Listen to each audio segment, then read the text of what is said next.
great morning from the Philippines. So, siguro evening po sa inyong time zone. Anyway, we are here again to continue studying our book. So, yung ating Men Are From Mars and Women Are From Venus by John Gray. So, yung sa relationship between a man and a woman. So, finding relief in the cave. So, yan.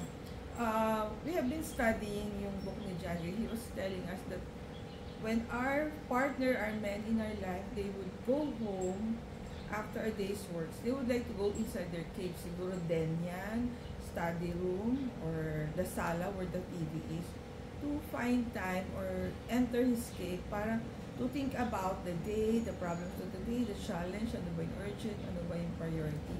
So they find solace or relaxation on that cave, no? So, let's respect that. So, minsan kasi feeling na, ay, hindi ako pinansin or in-ignore ako. So, don't feel that way. It's just a man's way. So, nung unang panahon po, during the earlier times, they go inside physically in a cave. Kaya, parang ngayon wala naman po kasi tayong mga cave na ngayon. So, we have our study room, our den, or our living room where they can relax. So, give him that space and time, sabi niya, ni Sir Jack Ray.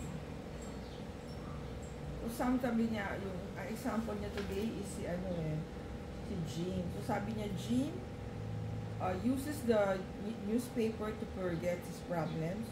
When he reads a paper, he's no longer being confronted with the problems of his day. So, with the 5% of his mind that is not focused on his work problems, he becomes forming opinions and finding solutions for the world's problems. So, kasi yung naging avenue, parang ito yung problem sa inyo, so ito dapat ng solution. Parang na din yung brain niya to process sa sarili niyang problem, ma-apply din yun yung process na in-apply niya sa world problem, no? So this process releases his mind from gripping problems of his work so he can focus on his wife and family again. So after that time, na nag-relax na siya, nag-enter na sa kanyang mind cave. So, it's time for him to see you. Nandito pala yung wife ko.